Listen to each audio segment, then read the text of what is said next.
L'objet de cette rencontre, de cet atelier, est de permettre au FAGAS de présenter le projet au niveau technique à ses partenaires pour qu'on puisse, de manière croisée, échanger, challenger le travail qui a été fait par les experts du FAGAS. Nous travaillons tous avec nos partenaires dans la philosophie d'impacter les richesses des populations africaines, de soutenir le financement accéléré du développement de l'Afrique. C'est dans ce sillage que l'ancien plan stratégique 2021-2025, qui prendra fin le 31 décembre prochain, nous avons élaboré un projet de nouveau plan stratégique à l'horizon 2030. Donc l'exercice qui est technique a permis à nos partenaires de revisiter le projet que nous avons fait avant la soumission aux instances. Quels sont les points forts, quels sont les points à améliorer pour qu'on puisse soumettre dans les prochaines semaines au Conseil d'administration et au Conseil des ministres du FAGAS.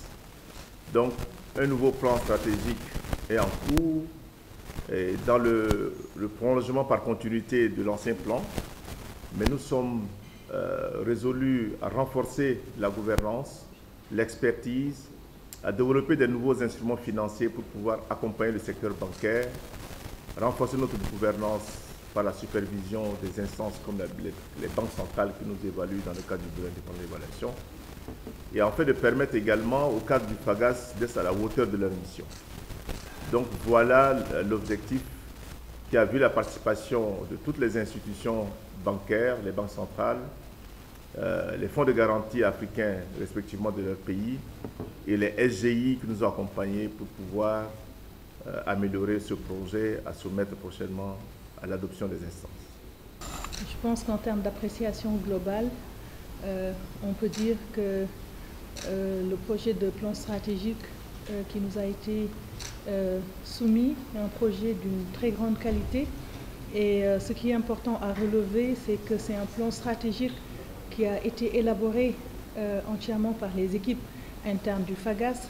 Et nous savons tous aujourd'hui le rôle important que les fonds de garantie jouent dans le renforcement du financement des économies de nos États membres.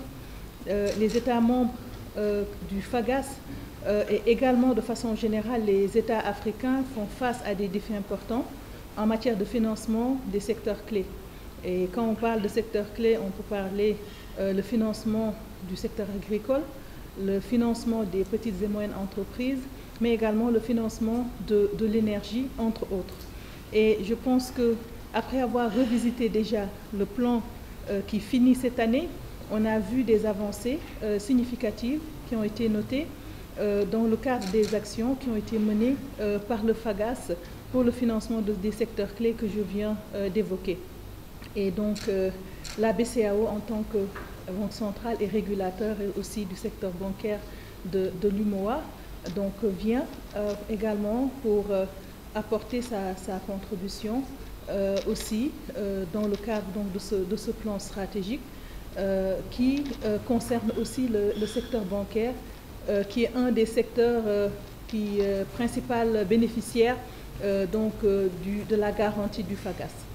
Avec les éléments que nous avons développés avec le FAGAS, je crois que beaucoup de produits ont été développés et ça va à l'avantage des clients et ça va à l'avantage de nous autres en tant que structure d'ingénierie financière pour pouvoir permettre aux entreprises, aux structures qui nous sollicitent d'avoir le soutien. Parce qu'il faut savoir que désormais, ou depuis quelque temps, les entreprises n'ont pas les moyens de leur politique, mais ils ont les idées, mais les moyens sont insuffisants.